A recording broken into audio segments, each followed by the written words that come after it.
வணக்கம். என்னுடைய வயசையும் அனுபவத்தையும் கருத்தில் வச்சு ஒரு சில விஷயங்கள் சொல்ல போகிறேன். கொஞ்சம் நீளமாக இருந்தால் பொறுத்துக்கங்க. முடிஞ்ச வரைக்கும் ஷார்ட்டாக சொல்லி முடிச்சிடுறேன். சரியா? இப்போ நமக்கு ஒரு காய்ச்சல், தலைவலி, ஜுரம் அப்படின்னு சொல்லிட்டு ஒரு சர்வசாதாரணமாக அழையா விருந்தாளியாக அது அவங்களாவே போயிடுறது உண்டு. சிலர் அது சளியெல்லாம் பிடிச்சா கிருமி, அதனால் பிள்ளைங்களுக்கு டாக்டர்கிட்ட காமிச்சு அதை சரி பண்ணிடுவோன்னு சரி பண்ணுறவங்களும் உண்டு. ஆனால் சில நோய்கள் உள்ளக்க தங்கிக்கிட்டு அறிகுறியை மட்டும் காமிப்பாங்க. உள்ளக்க பிரச்சனை ஆரம்பிச்சிருக்கோம், அறிகுறியை காமிப்பாங்க. அந்த அறிகுறிகள் என்ன? இந்த நோய் எதிர்ப்பு சக்தி இல்லாமல் போய் ஜுரம் வர்றது, காய்ச்சல் வர்றது, தடுமன் பிடிக்கிறது, தலைவலிக்கிறது, இந்த மாதிரி சாதாரண விஷயங்கள். இது ஒரு சாதாரண விஷயமா இருந்தால் அது ஒரு 2 நாளில் போயிடும். அதோட ஒரு 6 மாதம் ஆகலாம். மறுபடியும் இது ஒரு ஜலதோஷம் பிடிக்க இந்த மாதிரிலாம் இல்லை. ஆனால் அடுத்தடுத்து தொடர்ந்து பிடிச்சிக்கிட்டே இருக்கும். ஒரு தடுமன் பிடிச்சிச்சுன்னா அது ஒரு வாரத்தில் சரியாயிட்டு அப்புறம் மறுபடி தடுமன் பிடிக்கும். ஒரு தலைவலின்னா விடாமல் வலிச்சுக்கிட்டே இருந்தால் இன்னும் நிறைய பேர் இருக்கிறாங்க. தலைவலிக்கு மாத்திரை போட்டுக்கிட்டே எனக்கு என்னென்னு இருக்கிறாங்க. அது உள்ளக என்ன பிரச்சனை ஏது என்னன்னு பார்க்கறதெல்லாம் இல்லை. எனக்கும் அந்த மாதிரி தான் நிகழ்ந்தது. பார்த்தீங்கன்னா, ஒரு கடை ஒன்று வச்சுருந்தேன். வாசல்லையே பெட்டிக்கடை மாதிரி வச்சுருந்தேன். ஆனால் பலசரக்கு பொருட்கள் பூராமே வச்சுருப்பேன் நான். அது கிட்டத்தட்ட ஒரு பலசரக்கு கடை தான். நான் மட்டும்தான் பார்த்துட்டு இருந்தேன். என் பையன் பொருட்கள் வாங்கி கொடுத்துட்டு அது வேலைக்கு போயிடும். நான் மட்டும்தான் இருந்து பார்த்துக்கிட்டு இருப்பேன். நல்லா இருந்துச்சு ஒரு 10 வருஷம். அப்போ என்னென்னா சமைக்கிறதுக்கே நேரம் இருக்காது எனக்கு. காலையில் பையன்கிட்ட காசு கொடுத்து சாப்பிட்டுக்கோ ஹோட்டலில் அப்படின்னு சொல்லி அனுப்பிடுவேன். நான் சாப்பிட மாட்டேன். ஒரு டீ போட்டு குடிப்போம் அப்படிங்கிற ஒன்று எண்ணம் இருக்காது. ஒரு கொஞ்சம் தண்ணி குடிக்கணும்னு ஞாபகம் இருக்காது. காப்பி குடிக்கல, டீ குடிக்கலன்னு கூட இல்லை. ஒரு தண்ணி குடிக்கணும் அப்படிங்கிற ஒரு பிரச்சனை கூட இருக்காது எனக்கு. அதனால் அப்படியே இருந்துடுவேன். அது தப்பு, தண்ணியாவது குடிக்கணும் அப்படிங்கிற. காலையில் எழுந்திரிச்சா வேலை வாயெல்லாம் கொப்பிச்சுட்டு தண்ணி குடிக்கணும். இப்போ என்ன ஆச்சுன்னா, எனக்கு ஒரு 10 வருஷங்கள் இருக்கும்போது ஒரு விதமான என்னன்னு சொல்ல தெரியாமல் இருந்தேன். அப்போது அடித்து போட்டது மாதிரி அசதி, சோர்வுன்னு சொல்லுவோம் இல்லையா, அது அப்படி இருக்கும். எப்படி 10 வருஷத்துக்கு அப்புறம் அது எப்படின்னு கேட்டிங்கன்னா, ஒரு கடைக்கு வர்றவங்க எப்படினாலும் என்கிட்ட ஏதாவது ஒரு ஜாலியாக கூட பிரச்சனை பண்ணிட்டு தான் போவாங்க. டென்ஷன் ஆகாதீங்கம்பாங்க. டென்ஷன் ஆனால் தான் ஆகாதீங்கன்னு சொல்லணும். ஆனால் நான் டென்ஷன் ஆகணும்னு சொல்லிட்டு சரி டென்ஷன் ஆகாதீங்க, சரி டென்ஷன் ஆகாதீங்கன்னு சொல்லிட்டு ஒரு பெண்ணாக இருந்து நான் அந்த கடையில் இருந்ததுனால என்னை அப்படி பண்ணாங்க. சரி, அதெல்லாம் சொல்ல வரல. நான் எனக்கு கடவுள் பண்ணது தான் ரொம்ப மோசம். அசதி சோர்வு வந்தது. என்ன பண்ணுவேன், யாராவது கடைக்கு வந்தாங்கன்னா 1 மணி 1:30 மணி வரைக்கும் எனக்கு கஸ்டமர் கடைக்கு வந்துக்கிட்டே இருப்பாங்க. அவங்கெல்லாம் போன பிறகு போய் சாப்பாட்டு பானையை நல்லா கழுவுவேன். விளக்கி துளக்கி வச்சது தான் நல்லா கழுவிட்டு உழ வைக்க போகும்போது யாராவது கடைக்கு வந்துடுவாங்க. அதை அப்படியே வச்சுட்டு போயிடுவேன். அப்புறம் திரும்ப பானை எங்கே வச்சாலும் ஞாபகம் இருக்காது. சுற்றி தேடி ஒரு இடத்துல கண்டுபிடிப்பேன். இது மாதிரி இருக்கும். அப்புறம் சமைச்சு பையன் வந்தால் கடையில் சுற்றி நம்ம வீட்டை சுற்றி காய்கறியாக தான் இருக்கும். இப்போ அலசருக்கு கடைன்னா காய்கறியும் சேர்த்து வச்சுருப்போம். காய்கறி இருக்கும், ஆனால் அதை செய்யறதுக்கு முடியாது என்னால். நான் உட்கார்ந்து நிதானமாக காய்கறி வெட்ட முடியுமா, என்ன செய்ய முடியுமா, ஒன்றுமே முடியாது. அதனால அப்படியே இருப்பேன். அப்புறம் பையன் வந்தது, என்ன சாப்பாடுன்னு சொல்லி, வேறு ஒன்றும் இல்லை, தயிர் சாதம் தான். தயிர் விற்கிறதுக்கு பாக்கெட்டு பீரோவில் இருக்கும் ஃப்ரிட்ஜில். அந்த தயிர் சாதம் தான் தயிரை எடுத்து சாப்பிட்டுக்குருவோம். ஒரு ஊறுகாய் இந்த மாதிரி கடையில் இருக்கிறத எதையாவது எடுத்து சாப்பிட்டுக்குறோம். அப்புறம் நாள் செல்ல செல்ல என்னாச்சு, இந்த அசதிங்கிறது வந்து, சோர்வுங்கிறது வந்து, உட்கார்ந்து இருப்பேன். உட்கார்ந்து இருப்பேன். முதல்லலாம் உட்கார்ந்து இருப்பேன். ஆட்கள் போனப்போ வர வரைக்கும் காத்திருந்து உட்கார்ந்து இருப்பேன். அதுக்கப்புறம் என்ன பண்ணுவேன், உட்கார்ந்து இருக்கவே முடியல, படுத்துருவேன். போய் கட்டிலில் படுத்துருவேன். யாராச்சும் வந்தால் எழுந்திரிச்சிட்டு போவேன். அப்புறம் கொஞ்ச நாள் கழிச்சு என்னாச்சுன்னு பார்த்தீங்கன்னாக்கா,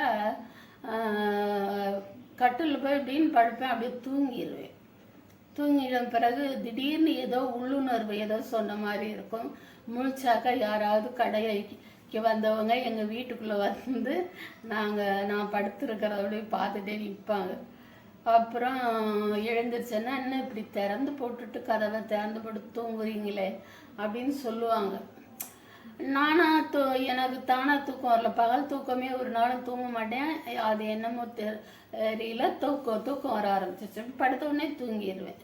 இப்படி இருந்தது. தூக்கம் வந்துக்கிட்டே இருந்தது. பகலில் தூங்கிட்டே இருந்தேன்.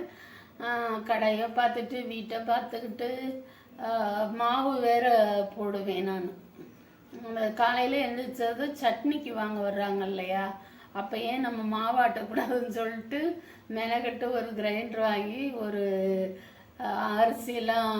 அரிசி உளுந்து அரைச்சி மாவும் அங்கே வாசல்லையே வச்சு வித்துட்டு இருந்தேன்.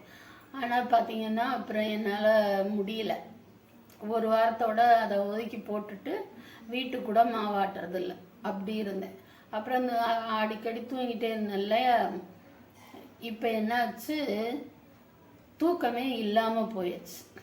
கொஞ்ச நாளில் தூக்கமே வராது. நைட்டெல்லாம் தூக்கமே வராமல் ஒரு நைட்டு பூரா கண்ணை மூடி தூங்க முடியாமல் முழிச்சு கொட்டை முழிச்சு இருக்கிறது மாதிரி ஒரு பெரிய கொடுமை அது வேற இருக்காது. நம்ம நார்மலாக முழிச்சிருக்கிறது வேற, ஏதோ கண்ணு எமைய இந்த பக்கமும் அந்த பக்கமும் பிடிச்சி வச்சிருக்கிறது மாதிரி. நான் அப்படி கண்ணை லேசாக சொருவின உடனே இதயம் வந்து டப்புன்னு துடிக்கிற மாதிரி இருக்கும். பயம், பதட்டம் அப்படி இருக்கும். எதனால அப்படி வந்ததுன்னு தெரியல. வர காரணம் இருக்கு. என்னோட ஒரு பால்ய காலத்துல இருந்தே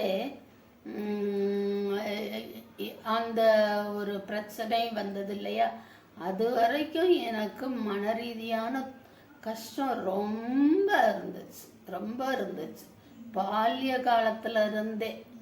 அதெல்லாம் என்னன்னு கேட்டிங்கன்னா நேரம் ஆகும், இல்லைன்னா உட்காந்து சொல்லுவேன் நான். அப்புறம் என்னாச்சு, தூக்கமே இல்லாமல் போச்சு. அதோட நம்மளால் முடியலன்னு சொல்லிட்டு கடையை எடுத்துட்டு அந்த வீட்லேயே இருந்திருந்தா பரவாயில்ல, அந்த காசாவது இருந்திருக்கும். அதை எடுத்துகிட்டு போய் ஒரு ஃபேன்சி ஸ்டோர் வச்சா நமக்கு வேலை ரொம்ப இருக்காது அப்படின்னு சொல்லிட்டு காலையில் சமைச்சிட்டு வந்தோம்னாக்கா அங்கே அப்படியே உட்காந்துருக்கலாம்னு நினச்சிட்டு வந்தேன். காசு போனது தான் மிச்சம், ஒன்றும் அதில் வியாபாரமே நடக்கலை. அதையும் ஒழிச்சிட்டு பையனுக்கும் ஒன்றும் வேலை சரியில்லை. அப்போ அதுக்கு மனசு நிம்மதி இல்லாமல் ஆயிடுச்சு. அம்மாவும் இப்படி இருக்கிறாங்க அப்படின்ட்டு.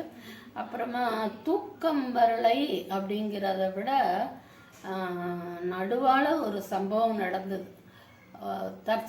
ஒரு கரண்ட்டு வந்து போயிடுச்சு. நான் வந்து என் பையன் இருந்திருந்தா யார்கிட்டையும் விசாரிக்க மாட்டேன். தற்செயலாக வெளியே வந்தேன். அங்கே ஒரு ஒரு லேடி நின்றுட்டு இருந்தாங்க. அவங்கக்கிட்ட ஏன் கரண்ட் இருக்கான்னு கேட்டேன். இல்லை, இந்த வேலை பார்த்துக்கிட்டு இருக்காங்க, நீங்கள் காசு எடுத்துகிட்டு வாங்கன்னு சொன்னாங்க. காசு எடுத்துகிட்டு வாங்கன்னு சொன்னவங்க, நான் காசை நீட்டி அந்த கேட்டு ஒன்று இருக்கும் அங்கிட்டு அந்த பக்கம் இருக்கிறவங்க வராமல் இந்த பக்கம் இருக்கிறவங்க அந்த பக்கம் போகாமல் பெரிய கேட்டு இருக்கும். அந்த கேட்டுக்கு மேலே கையை வச்சு நான் இந்த இடம் படுற மாதிரி அப்படி கொடுத்தேன். கொடுத்த உடனே அவங்க வாங்கியிருந்தாங்கன்னா இதே இல்லை, அவங்க என் பாவத்தில் விழுந்துட்டாங்க. என்னென்னா வாங்கவே வரமாட்டேன்ட்டாங்க. அப்போ வந்து இதுதான் எர்த்து தான் வந்துக்கிட்டு இருந்திருக்கு. எல்லார்ட்டையும் சொல்லி இபிக்கு சொல்லி அவங்க வந்து அங்கே ஒரு போஸ்ட்டில் வேலை பார்த்துக்கிட்டு இருக்கிறாங்க. அது வேலை பார்த்துக்கிட்டு இருந்ததுனால இது வந்துக்கிட்டு இருந்திருக்கு எர்த்து. இவங்க நானும் ஒரு 5 நிமிஷத்துக்கு மேலே கையை நீட்டிக்கிட்டு இருக்கிறேன். அந்த காசை வாங்கலாம் இல்லையா? நான் எனக்கு ஒன்றும் பண்ணலை. அப்போ அவங்களுக்கு இப்படி வாங்குறவங்களுக்கு என்ன பண்ணும்? அவங்க வாங்க வராமதுனால நான் டக்குன்னு வீட்டுக்கு வந்திருக்கலாம்.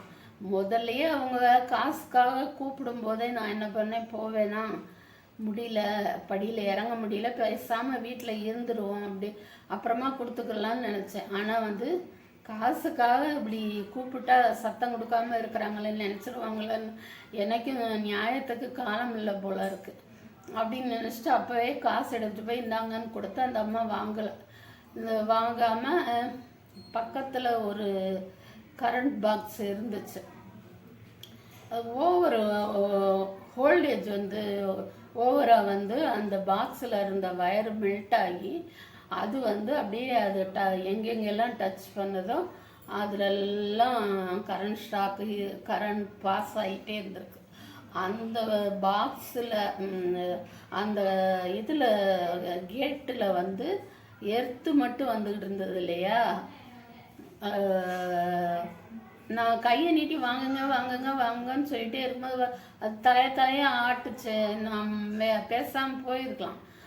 நீட்டிகிட்டே இருந்தேன். நான் அங்கே வந்து போஸ்ட்டில் வேலை பார்த்தவங்க வேலை முடிஞ்சு போட்டு விட்டுட்டாங்க கரண்ட்டை. எர்த்து மட்டும் வந்துக்கிட்டு இருந்தது, ஃபுல்லாக கரண்ட்டு பாஸ் ஆயிடுச்சு. பாஸ் ஆனது என் கையை இந்த இடத்துல பிடிச்சி வச்சிருந்தேன் இல்லையா, அப்படியே பிடிச்சிருச்சு. பிடிச்சா கரண்ட்டு தூக்கி அடிக்கும் இல்லையா, தூக்கி அடிக்குது கரண்ட்டு. ஆனால் கை இங்கே இருந்ததுனால திரும்பவும் அந்த கேட்லேயே என்னோட கை விழுகுது. வேறு வழி இல்லை. எனக்கு வந்து அப்படியே சுய நினைவு இல்லை. ஆனால் கண்ணு முழிச்சிருக்கேன். ஏதோ கம்பி மாதிரி பச்சை கலரில் ஒரு கம்பி என் தலையை சுற்றுற மாதிரி இருக்குது. அதுதான் கரண்ட்டுக்கு உருவமா என்னன்னு தெரியல. காற்றுக்கு உருவம் இல்லை, ஆனாலும் உடம்புல பட்ட அனுபவிக்கிறோம் இல்லையா? அது மாதிரி அந்த கரண்ட்டுக்கு உருவம் இல்லைன்னு நினைக்கிறோம். ஆனால் வந்து என்னால் செயல்பட முடியல. அப்படியே நிற்கிறேன் திகச்சு போய். ஒரு பச்சை கலரில் அப்படியே ஒரு அது என்னன்னு தெரியல, தலையை சுற்றுது. அப்படியே நான் என் தலை சுற்றலை, அது வந்து அப்படியே சுற்றிக்கிட்டே இருக்குது. என் பார்வை நிலச்சிக்க மேனிக்கு இருக்குது. யாராவது எதுவும் செஞ்சாங்களா இல்லை நானே விழுந்தனா என்னன்னு தெரில. நானே விழுகிறதுக்கு சான்ஸ் இல்லை. ஏன்னா திரும்ப மறுபடி கை இப்படியே அடித்து அப்படியே இந்த கை நொறுங்கிருச்சு. அந்த எக்ஸ்ரே எங்கே இருக்குன்னு தெரில. இந்த இவ்வளோ தான் ஒட்டி இருந்தது எலும்பு. ஆன்னு வாயை பிளந்துருச்சு. டாக்டர் எல்லாம் வருவாங்க. எங்கள் யூனிட் டாக்டர் போக மற்ற யூனிட் பார்க்குறவங்க கூட வந்து அந்த எக்ஸ்ரேவை எடுத்து பார்த்துட்டு என்னை இப்படி ஒரு பார்வை பார்ப்பாங்க. அவன் இதை விட கொடுமை எங்களோட இது பேச்சுவார்த்தை இல்லாதவங்க ஒருத்தவங்க ஒரு இடத்துல என்னை பார்த்துட்டு அப்படியே வாயை பிளந்துட்டு நீ இன்னுமா உயிரோடு இருக்க அப்படிங்கிற மாதிரிலாம் பார்த்துட்டு போனாங்க. ஏன்னா பேச்சுவார்த்தை நிறைய நடந்திருக்குல்ல. இந்த மாதிரி அந்த அம்மாவுக்கு இப்படி ஆயிடுச்சுன்னு அதை அப்படியே நேரடியாக என்னை பார்த்து நீ இன்னுமா உயிரோடு இருக்கிற அப்படிங்கிற அந்த இது அப்படியே தெரிஞ்சிச்சு எனக்கு. இருக்கட்டும், அது கடவுள் கொடுக்கறது.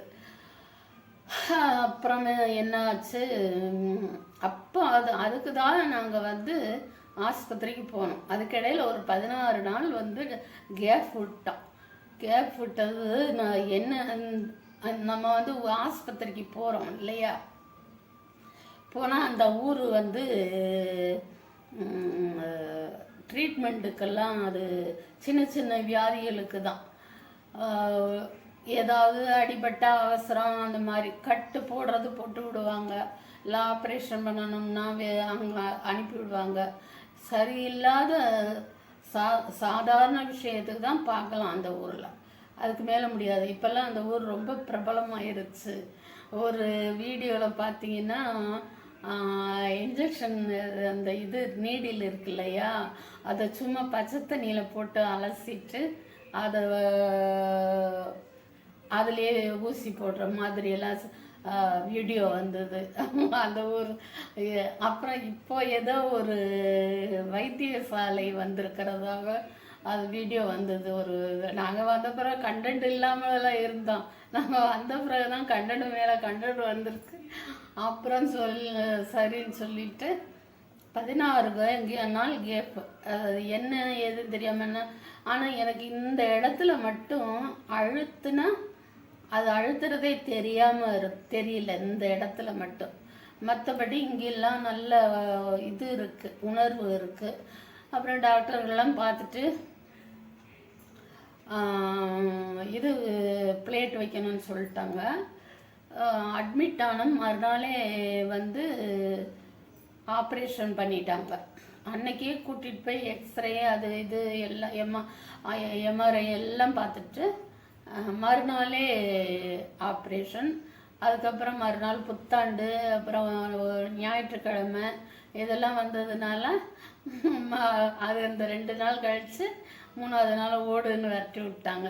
வந்து தையல் போட்டுக்கங்கன்னு சொல்லிட்டு. இப்போ தையல் பார்த்தா புதுசாக இருக்குது, ஒரு மாதிரி கம்பியால் செய்கிறாங்க. அதை வேண்டாததெல்லாம் தள்ளி வச்சுட்டு பேசுகிறேன், ரொம்ப நேரம் ஆகுது. அதாவது என்னென்னா, அப்புறம் வந்து எனக்கு கிட்டத்தட்ட இந்த கைக்கான போய் செக்கப் பண்ணிட்டு வர்றது இருக்கு இல்லையா, அது போதுங்கிற இதுக்கு வந்துடுச்சு. என் கையெல்லாம் தூக்க சொல்லி பார்த்தாங்க, எல்லாம் பார்த்துட்டு இப்போ வீட்டில் ஏதாவது செய்கிறீங்களா, சின்ன சின்ன வேலைகள் செய்கிறீங்களா, ஓகே உங்களுக்கு கைக்கு ஒன்றும் இல்லை இப்போ ஓடுங்கன்னுட்டாங்க. ஆனால் எனக்கு வேறு விதமான பிரச்சனை, அதை இப்போ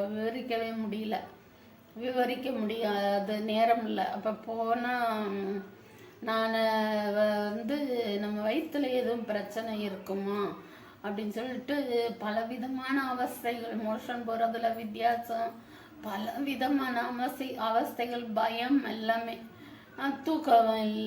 தூக்கமே இல்லை. அதுவும் வீட்டில் ஆள் இருக்காது சமயம், நைட்டில் எல்லாம் என் பையன் ஊருக்கு போயிடும். தூக்கமும் இல்லாமல் ஒரு அவஸ்தை ஒன்று இருந்துச்சு. சாப்பிட்ட உடனே வெயிட் இந்த இடத்துல இருந்து முதுகு வரைக்கும் ஒரு வெயிட்டு பாறாங்கல்ல வச்சது மாதிரி இருக்கும். ஒரு 3 மணி நேரம் அவங்க ஆன பிறகு கொஞ்சம் கொஞ்சமாக குறையும். அது என்னதுன்னு தெரியல. அது சொன்ன டாக்டர் என்ன பண்ணார், வயிறில் அந்த மாதிரி இருக்கா, முதுகில் அந்த மாதிரி, முதுகில் தான் இருக்குது. எனக்கு வயிற்றுல வேற புளிய கரைக்குது, வயிற்றுல இதுனாக்கா இந்த எண்டாஸ்கோப்பை நினச்சிக்கிட்டே தான் இருந்தேன். அவர் சொல்லிட்டார், இந்த ஒரு ஜெலிசில் மருந்தை கொடுத்துட்டு இதை சாப்பிட்டுட்டு வாங்க, உங்களுக்கு வந்து அப்போ சரியாகலைனாக்கா எண்டாஸ்கோப் பார்ப்போன்னு. ஐயா சாமின்ட்டு அப்புறம் தூக்கம் வரல சார் அப்படின்னு, தூக்கம் வரலன்னு சொல்லவும் மாடி கை காட்டினார், போங்க அங்கன்னு சொல்லிட்டு போனேன். உங்கள்கிட்ட இப்போ சிரித்து பேசிகிட்டு இருக்கிறேன். அங்கே போனதும் உங்களுக்கு என்னம்மா பிரச்சனை அப்படின்னு சொல்லி டாக்டர் கேட்ட உடனே அழுதேன். ஒரு பரிவு, ஒரு ஒத்தாசை, ஒரு பேச்சு, ஒரு அன்பான பேச்சு, கனிவு, இதெல்லாம் தேவைப்பட்டிருக்கு. அதெல்லாம் அனுபவிக்கவே இல்லை, நான் எந்த ரூபத்துலேயும் அனுபவிக்கலை. அப்புறம் அப்படி சொன்ன பிறகு அவங்க வந்து அதெல்லாம் கேட்டுட்டு அப்புறம் மாத்திரை கொடுத்தாங்க. ரொம்பலாம் கொடுக்கல, நான் தெளிவாக தான் இருந்தேன் இல்லையா, இப்போ இருக்கிற மாதிரி தான் இருந்தேன். என்ன சோறு, தூக்கம் வராதது, கோபம் வந்தது. எதனால் வந்ததுன்னா அந்த சோர்வுனால வந்தது. அந்த சோர்வை வச்சுக்கிட்டு சமைக்கிறது.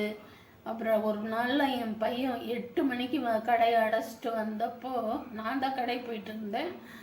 அது வந்து லீவு நாட்களில் அதுவே போகிற வேலைக்கையில் லீவு நாட்கள் வரும்போது கடையில் இருக்கும். 8 மணிக்கு கடைக்கு அடைச்சிட்டு வந்ததுக்கு நான் தோசை ஊற்றுறதுக்கு எனக்கு இது இல்லாமல் என்ன பண்ணிட்டேன், டொப்புன்னு மாவு இருந்த வாளியை ஃப்ரிட்ஜில் இருந்து மாவு இருந்த வாளியை எடுத்து டொப்புன்னு போட்டு உடஞ்சிருச்சு. அப்படியே என் பையன் அப்படியே பார்த்துச்சு. அப்புறம் அதுக்கப்புறம் தோசை ஊற்றி சட்னி அரைச்சி கொடுத்தேன். எப்போவுமே நான் கடை வச்ச பிறகு பையன் தோசை தானாக ஊற்றிக்கிறோம். அப்புறம் இந்த கை உடைஞ்ச பிறகு அதுதான் தாய் மாதிரி இருந்தது எனக்கு.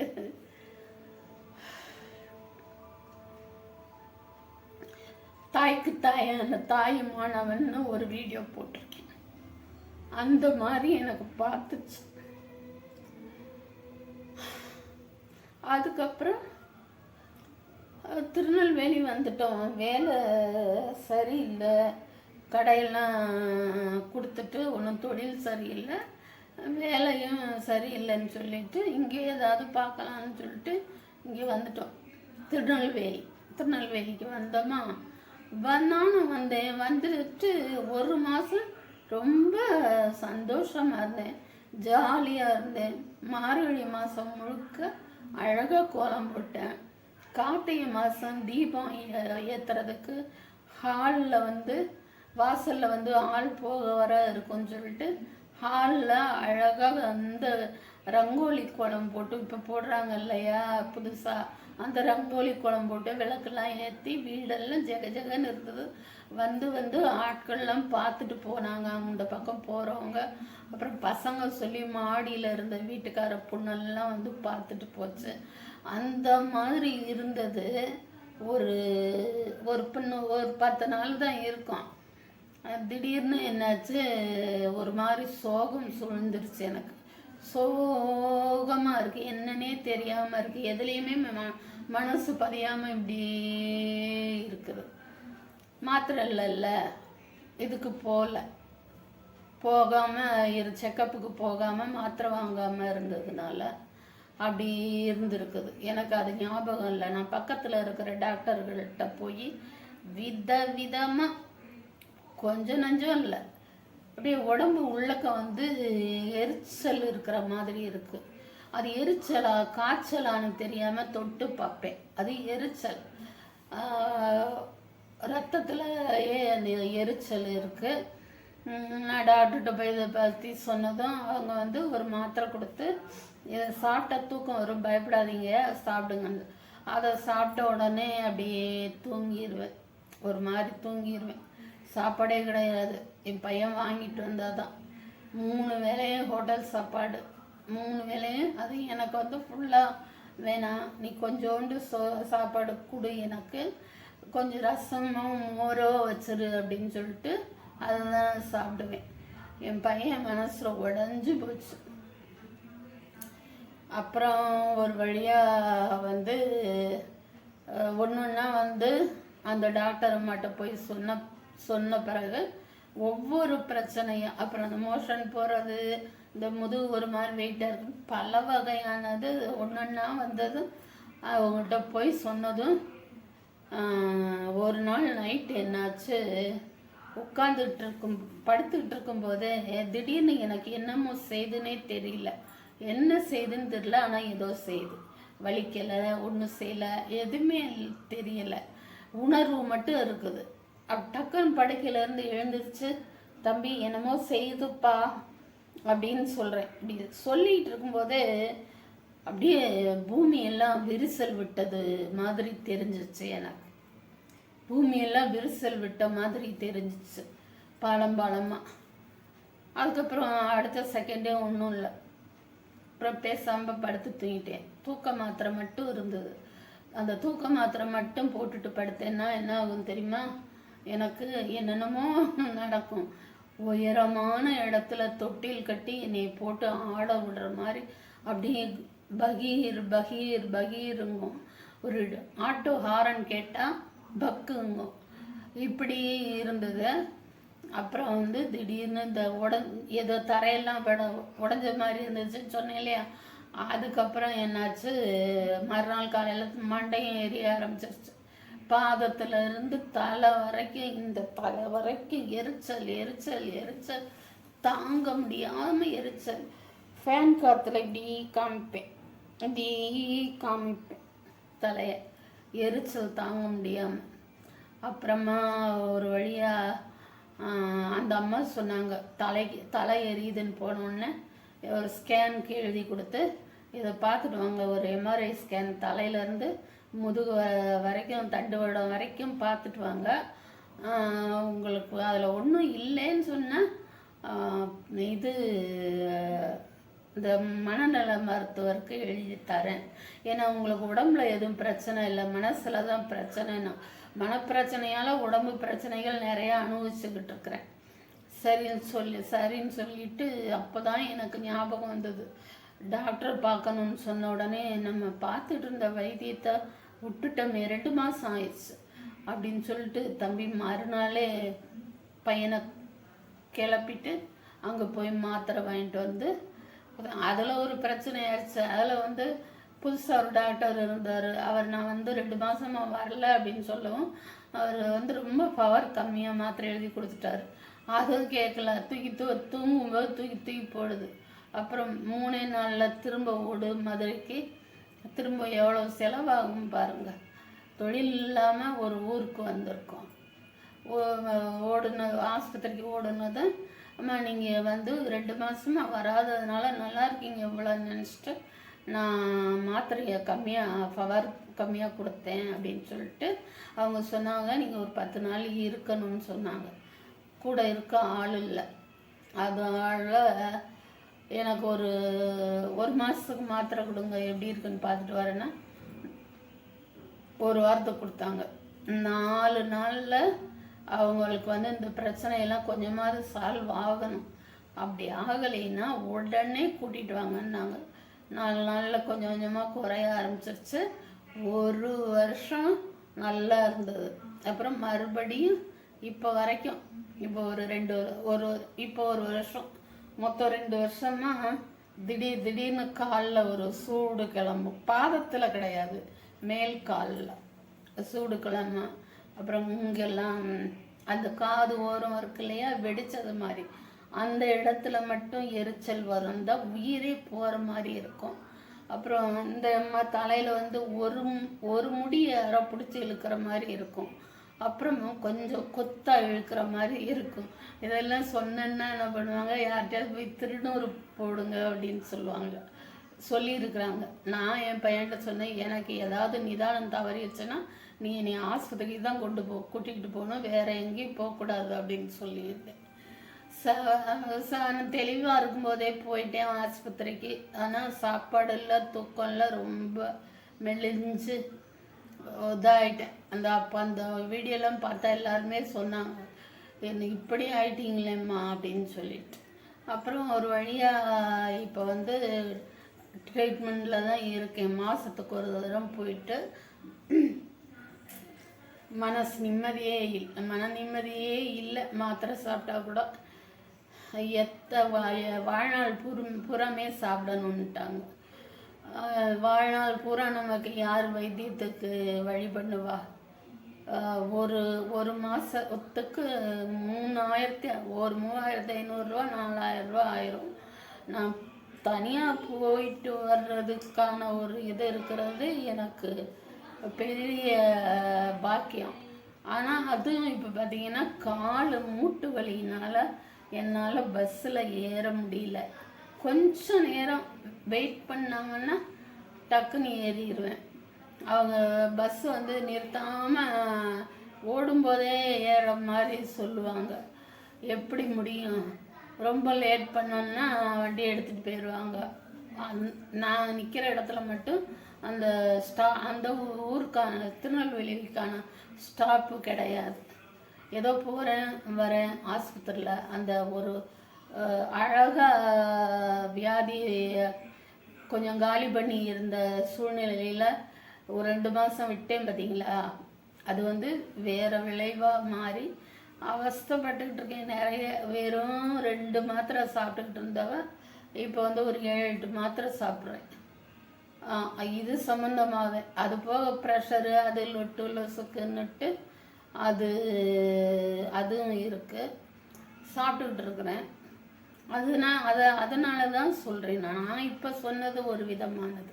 இப்போ எல்லாருக்குமே இந்த ஸ்ட்ரெஸ்ஸுங்கிறது இருக்குது, யாருக்குமே இல்லாமல் இல்லை. அது டக்குன்னு நம்மளால் அதிலேருந்து வெளியே வரக்கூடிய அளவு நம்ம சுதாரித்து முன்னாடியே இது பண்ணினோம்னா வெளியில் வந்துடலாம். ஆனால் கிட்டத்தட்ட ஒரு 4 வருஷம் அது உள்ளக்கே பலவிதமான சேட்டைகளை காமிக்குது. அதை கவனிக்காமல் நான் பாட்டுக்கு அது என்னமோன்னு நினச்சிட்டு இருந்தேன், படுத்தே இருப்பேன், வேலையே பார்க்க முடியாது. ஒரு வெள்ளிக்கிழமை நல்ல நாள்னு ஒரு சாமிக்கு ஒரு பூ வச்சு இது பண்ணி செய்ய முடியாது, அவ்வளோ இதாக இருந்தேன். அது இந்த மாதிரி பிரச்சனை, ஏதோ ஒரு பிரச்சனைக்கு காரணம் அப்படிங்கிறது தெரியாததுனால தான் நான் இப்போது இன்னும் அவஸ்தைப்பட்டுட்ருக்கேன். ஒரு 2-3 வருஷம் ட்ரீட்மெண்ட் எடுத்தால் போதும்னு சொன்னது போய் இப்போ வாழ்நாள் பூரம் அப்படிங்கிறது ஆயிடுச்சு. அதனால உங்களுக்கு இவ்வளோ நேரம் இழுத்துட்டேன், சாரி. அது உங்களுக்கு ஒரு எச்சரிக்கை அதுங்கிறதுக்காக நினச்சிட்டு தப்பாக நினைக்காம வீடியோவை முழுசாக பாருங்கள். எல்லாருக்குமே எல்லா விதமான பிரச்சனை இருக்குது. நான் சொன்னது ஸ்ட்ரெஸ்ஸு மட்டும்தான். இன்னும் எத்தனையோ வியாதிகள் பல வருஷம் உள்ளக்க இருந்துட்டு அப்புறமா தன்னை வெளிக்காமிக்கும். சின்ன சின்ன அறிகுறிகள் மட்டும், எந்த அறிகுறியாக இருந்தாலும் உடனே நம்ம டவுனில் இருக்கிறவங்களா இருந்தால் போய் பார்த்துடலாம். இப்போ கிராமங்களில் இருக்கிறவங்களா இருந்தாலும் உடனே போய் அங்கே உள்ள டாக்டரை கன்சல்ட் பண்ணி வெளியூர் போய் பார்க்கறதுனாலும் பார்த்துடலாம். இப்படி நம்ம உடம்ப என்னமோ சொல்லுவாங்க, காலி டப்பான்னு சொல்லுவாங்க. உடம்பு ஒரு காலி டப்பா அப்படின்னு ஒரு பாட்டு கூட இருக்குது. சரி, போதும். எந்த சிறு பிரச்சனையையும் அலட்சியப்படுத்தாமல் அப்போதைக்கு பார்த்துட்டு டாக்டர் பார்த்துட்டு இதையும் பார்த்துருங்க. நம்ம உணவும் நல்ல உணவு சாப்பிடுங்க, நல்லதையே யோசிச்சுட்டே இருங்க. யார்கிட்டையும் சல்லு புல்லுன்னு பேசாமல் நல்லா சந்தோஷமாக பேசிகிட்டு இருந்தீங்கன்னாக்கா, ஒரு ஆஃபீஸில் ஒரு சந்தோஷமாக பேசிகிட்டு இருந்தீங்கன்னா அந்த ஒரு இதோட நேர்மறை எண்ணத்தோட வீட்டுக்கு போங்க. குழந்தைகள்கிட்ட அன்பாக இருங்க, மனைவி கிட்ட அன்பாக இருங்க. சரியா? ஏதோ தெரியாதது ஏதோ சொல்கிற மாதிரி சொல்கிறேன். இப்போ இருக்கிறவங்க இதுக்கு மேலே எல்லாம் தெரிஞ்சவங்க. சரியா? போயிட்டு வரேன். இதுக்கு மேலே நீ என்ன பண்ணுவீங்கன்னு தெரியாது. போயிட்டு வரேன்.